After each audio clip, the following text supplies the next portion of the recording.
فرمایا گیا اگر تمہیں خطرہ ہونا انصاف نہیں کر سکتے یتیموں کے معاملے میں تو پھر ان سے تم نے نکاح نہیں کرنا. فانکحوا، پس نکاح کرو، ان یتیم عورتوں کو چھوڑ دو، ان کے سوا اور عورتوں سے نکاح کرو. ما طاب لکم، جو تمہیں پسند آئیں، من النساء، عورتوں میں سے، مثنا و ثلاث و رباع، دو دو، تین تین، چار چار. یہ عربی میں بولنے کا یعنی ایک محاورتاً یوں بات بولی جاتی ہے. اب بعض لوگوں نے یہ دو دو کو جمع کر کے چار کیا، تین تین کو جمع کر کے 6 کیا، 10 ہو گئی، اور چار چار کو جمع کر کے 8 کیا، اور کہتے ہیں 18 بھی ہو سکتی ہیں. یہ نہیں، یہ عربی لنگوسٹک ہے. تو یہ جو ڈبل بولا گیا نا، اس کا مطلب ورنہ تو اللہ نے 18 ڈائریکٹ ہی کہہ دینا تھا. تو اللہ تو ہمارا دو دو کر لو، چلو تین تین کر لو. اب اس کا تین تین اگر میں کسی کو یار چلو یار دو دو ہی لے لو تسی، اگر میں کہوں یار کھجوریں بانٹ رہے ہیں ایک ایک، اور میں کہوں یار چلو دو دو لے لو، تو اس کا یہ مطلب ہوگا کہ ہر بندے کو 4 4 دینی ہے. نہیں، مراد یہ ہے کہ چونکہ جمع پہ بات ہو رہی ہے کہ دو دو ساروں کو دیجیے. میں کہوں یار چلو تین تین لے لو، تین تین لے کا مطلب یہ ہے کہ 6 6 لے لو، نہیں، سب کو تین تین دے دو. تو یہ وہ محاورتاً بات ہو رہی ہے. تو یتیم عورتوں کو چھوڑ کے تم کسی بھی عورت سے جو تمہاری محرم نہ ہو نکاح کر سکتے ہو. 2 3 اور 4 یہ حد لگا دی، لیکن ساتھ ہی کہا فَإِنْ خِفْتُمْ، لیکن اگر تمہیں یہ خوف ہو اللہ تعدلوا کہ تم ان میں انصاف نہیں کر سکتے، فَوَاحِدَةً، تو ایک ہی عورت پر اکتفا کرو، ایک ہی بیوی ہونی چاہیے اگر آپ کو یہ ڈر ہو جائے کہ آپ ان میں انصاف نہیں کر سکتے. ہاں انصاف کر سکو پھر 4 تک کی اجازت ہے، اور یہ 4 ایک وقت میں. اگر کوئی فوت ہو گئی یا طلاق دے دی پھر ایک اور کر لی تو وہ 5ویں نہیں شمار ہوگی، وہ 4تھی ہوگی. ایک وقت میں 4 کر سکتے بشرطے کہ ان کے ساتھ انصاف کر سکتے. اس کانٹیکسٹ میں کئی احادیث موجود ہیں، ابو داؤد کے اندر، ترمذی میں، مسند احمد میں. کئی مسلمان ہوئے جن کی 4 سے زیادہ شادیاں تھیں، تو نبی علیہ السلام نے پھر انہیں کہا کہ 4 رکھو، باقیوں کو طلاق دے دو، اپنا بیچ میں سے چوز کر لو کون سی 4 رکھنی ہے. 4 سے زیادہ نہیں تم رکھ سکتے ایک وقت کے اندر. تو ایک اگر انصاف کرنے میں تمہیں خطرہ ہے کہ نہیں کر سکو گے، ایک پر اکتفا کرو. تو اس سے اسلام کے ایک مزاج کا پتہ چلا کہ اسلام کہتا ہے کہ انصاف کی پرائورٹی ہے، انصاف کر سکو تو ایک سے زیادہ کرنی ہے. ورنہ انڈیا پاکستان میں تو جس نے ایک سے زیادہ کی ہے نا، خود بھی ذلیل ہوا ہے اور پورے معاشرے کو بھی اس نے ذلیل کرایا، الا ماشاءاللہ، کیونکہ انصاف نہیں ہوتا. اچھا، یہ انصاف صرف ہے نان و نفقے میں، دلی رجحان میں انصاف نہیں، وہ تو ممکن ہی نہیں ہے کیونکہ دل پہ تو انسان کا کنٹرول نہیں. لیکن جتنے ظاہری معاملات ہیں، ایک کو جتنا ٹائم دینا ہے دوسری کو بھی اتنا ہی دینا ہے، ایک کو جتنا خرچہ لگایا ہے دوسری کا بھی اتنا لگانا ہے. جو چیز کوانٹیفائی ہو سکتی ہے نا، وہ ساری چیزوں میں برابر رکھنا ہے اسے. یہ نہیں ہے کہ ایک کو اعلیٰ گھر میں رکھا ہے دوسرے کو، پھر تم انصاف نہیں کر رہے ہو. وہ آپ نے برابر رکھنا ہے. باقی دلی رجحان تو ظاہر ہے کہ بچے انسان کے اپنے سارے بچے ہوتے ہیں، لیکن سارے بچے ایک جیسے عزیز نہیں ہوتے. کچھ زیادہ کسی سے محبت ہوتی، کسی سے کم ہوتی ہے، لیکن ہوتی سب سے ہی ہے. اس میں انسان کنٹرول نہیں کر سکتا. اسی طرح ایک بیوی جو ہے وہ خامند کو زیادہ رسپیکٹ دیتی ہے، زیادہ اچھے طریقے سے بیہیو کرتی ہے، آٹومیٹکلی اس کی محبت خامند کے دل میں زیادہ ہوگی. لیکن یہ نہیں کہ اب یہ اس کی محبت میرے دل میں زیادہ ہے تو میں اس کے ساتھ زیادہ اس نے سلوک کروں ایز کمپیئر ٹو دوسری بیوی کے، الا یہ کہ وہ بیوی خود اپنا کوئی حق معاف کر دے، وہ والا معاملہ الگ ہے. تو اللہ تعالیٰ نے فرمایا ایک پر اکتفا کرو. اور اس کو سپورٹو وہ سورۃ النساء کی آیت نمبر 129 ہے، جس میں اللہ تعالیٰ نے پہلے ہی کہہ دیا کہ ہمیں پتہ ہے کہ تم انصاف نہیں کر سکتے اس اعتبار سے، تو ہم وہ تمہارا عذر قبول کرتے ہیں، شادی کرو، ایسا مسئلہ نہیں ہے. لیکن ایکسٹریم رویہ نہ اختیار کرو کہ ایک کے ساتھ ہو کے رہ جاؤ اور باقیوں کو تم چھوڑ دو. وہ اللہ تعالیٰ نے سورہ نساء کی ہی آیت نمبر 129 میں بینیفٹ آف ڈاؤٹ دے دیا ہے. وَلَن تَسْتَطِيعُوا أَن تَعْدِلُوا بَيْنَ النِّسَاءِ وَلَوْ حَرَصْتُمْ، تم کتنی بھی کوشش کر لو ہرگز اپنی بیویوں میں انصاف نہیں کر سکو گے. یہ تو اللہ نے خود ہی مان لیا. تو اس کا مطلب ہے اللہ تعالیٰ ہمیں چھوٹ دے رہا ہے.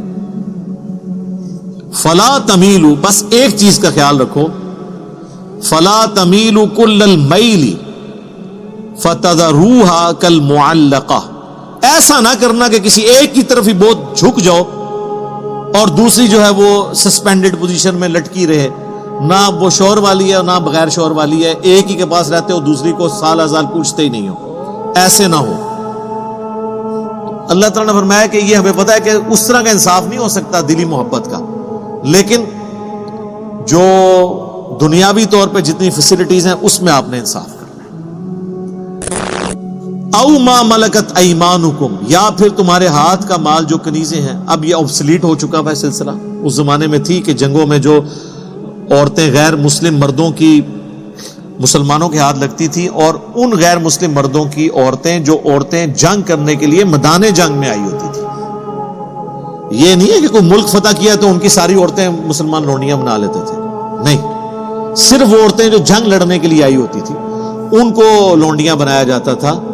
باقی جو اپنے علاقوں میں تھے جنگ نہیں لڑتے تھے، عام عوام الناس ان پہ نہیں ہوتا تھا ایسا سلسلہ۔ تو اب ان کا دو ہی حال تھے، ایک تو یہ کہ ان کو واپس بھیج دیا جائے کافروں کے پاس، وہاں جائیں گی تو وہ پھر دشمنی اتارنے کے لیے آ جائیں گی، اور دوسرا یہ کہ وہ مسلمان مردوں کو ڈپینڈنگ اپان جس کی جتنی پرفارمنس ہے جہاد اور قتال میں وہ امیر المومنین ان کو تقسیم کریں۔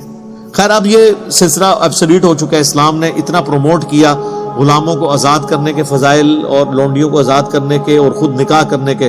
خود جو سیدہ صفیہ تھی یہودیہ تھی اور یہ بھی لونڈی بن کے نبی الاسلام کے پاس آئی تھی، صحیح بخاری میں آتا ہے۔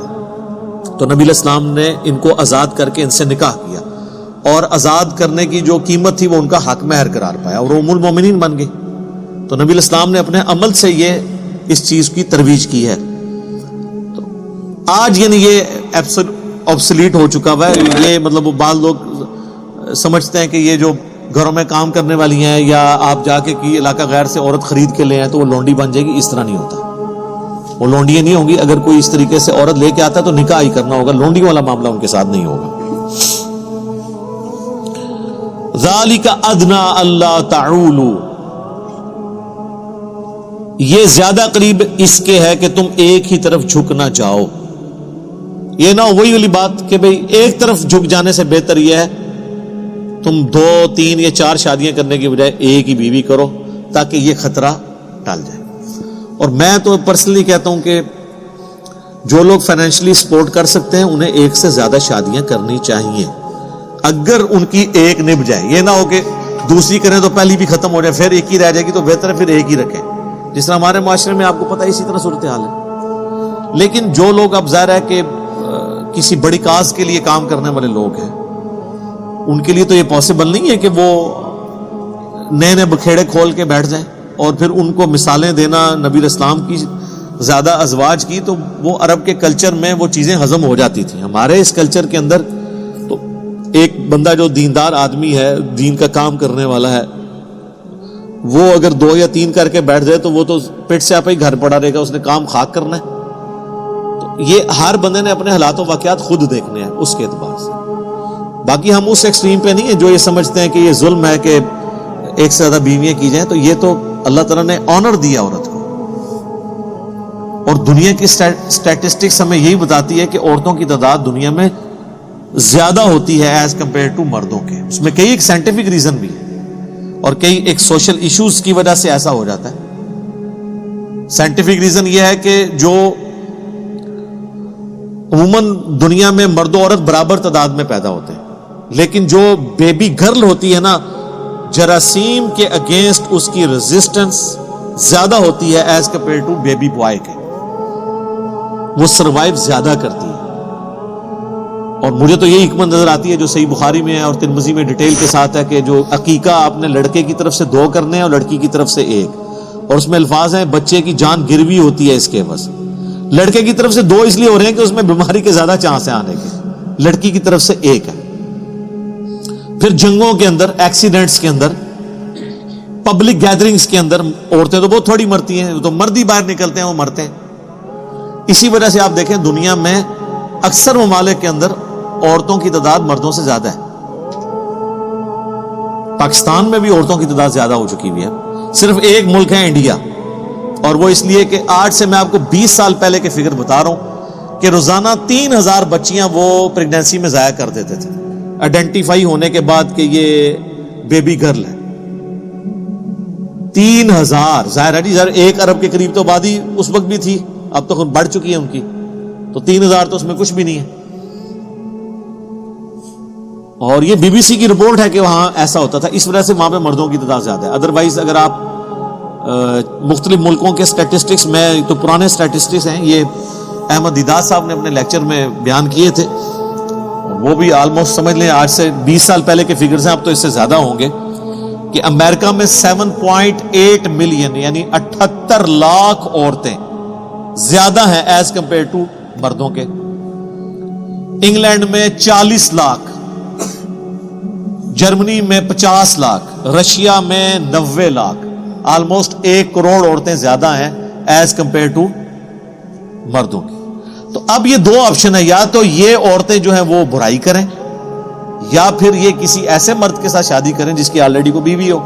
ویسے تو اب وہاں پہ خاندانی نظام ٹوٹ چکا ہے، تو ایک والا بھی معاملہ نہیں رہا، لیکن میں لاجیکلی بات کروں کہ اسلام چونکہ خاندانی زندگی میں بلیو رکھتا ہے، سوشل ویلیوز کے اندر، تو اس لیے یہ آپشن چھوڑا ہے. اچھا یہ بات ہے قرآن میں حکم ہے 4 شادیاں کرو. سر قرآن میں یہ حکم نہیں 4 شادیاں کرو، قرآن میں حکم یہ ہے کہ 1 شادی کرو. 4 کی اجازت دی گئی ہے. اس معاشرے میں جہاں 100 لوگوں نے عورتیں رکھی ہوتی تھی، ان کو کم کر کے 4 پہ لے کے آئے. حکم 1 کا ہے، 4 کی اجازت ہے. 4 کرنے کا حکم نہیں ہے کہ گنتی 4 کی پوری کرنی ہے. بلکہ اگلے دن ہماری اکیڈمی میں ایک فون آیا، وہ کہنے لگے کہ جی ایک اسلامی بہن تھی، ان کی طلاق ہو گئی، اس کے بعد انہوں نے دوسری جگہ شادی کی تو وہ شوہر فوت ہو گیا، پھر تیسری جگہ کی تو وہ فوت ہو گیا، چوتھی جگہ کی تو وہ فوت ہو گیا، تو وہ اب اس کی 5ویں شادی نہیں کروا رہے. وہ کہہ رہے ہیں 4 سے زیادہ شادیوں کی اجازت نہیں ہے، وہ 4 کر چکی ہے. یہ لوگوں کا آپ دیکھ لیں ذہنی لیول کیا ہے. تو عورت تو 1 ہی شادی کرے گی، 4 کی اس کو کہاں سے اجازت ہے؟ ایک وقت میں 1 کرے گی. اور صحابہ کرام میں یہ ایسے ویسے کوئی عیب نہیں سمجھا جاتا تھا اس طرح کا. آپ دیکھ لیں اسما بنت امیس حضرت جعفر طیار کی بیوی تھی، جو غزوہ موتا میں شہید ہوئے. جب وہ شہید ہوئے تو ان کی اس بیوہ کے ساتھ حضرت ابوبکر صدیق نے شادی کر لی. اس سے محمد بن ابی بکر پیدا ہوئے جس سال حضور نے حج کیا تھا. پھر 4 سال کے بعد حضرت ابوبکر فوت ہو گئے، تو حضرت علی نے اسے شادی کر لی اسما بنت امیس کے ساتھ. اسی لیے محمد بن نبی بکر کی ساری پرورش مولا علی نے کی ہے، اور وہ ان کے بچوں کی مانند تھے. تو یہ کوئی عیب نہیں سمجھا جاتا تھا اس چیز کو. ہاں ایک چیز کو بین کیا گیا کہ نبی کی بیوی کے ساتھ کوئی شادی نہیں کر سکتا. وہ سورۃ الاحزاب میں ہے کہ اللہ کے نزدیک یہ بہت بڑا گناہ ہے کہ تم نبی کے مرنے کے بعد ان کی کسی بیوہ کے ساتھ شادی کرو. اور اس سے پہلے بلکہ فرما دیا النبی اولا بالمؤمنین من انفسہم وازواجہ امہاتہم. نبی صلی اللہ علیہ وآلہ وسلم مومنین کی جانوں پر ان کی جان سے بڑھ کر حق رکھتے ہیں، اور ان کی بیویاں امت کی مائیں ہیں. اب چونکہ وہ ماں کا سٹیٹس ہے لہذا اب ان کے ساتھ شادی نہیں ہو سکتی. تو وہ اللہ نے ان کو ایک پروٹوکول دیا ہے، اور دنیا اور آخرت میں وہ نبی علیہ السلام کی ہی بیوی ہیں. یہ پروٹوکول صرف نبی کا ہے.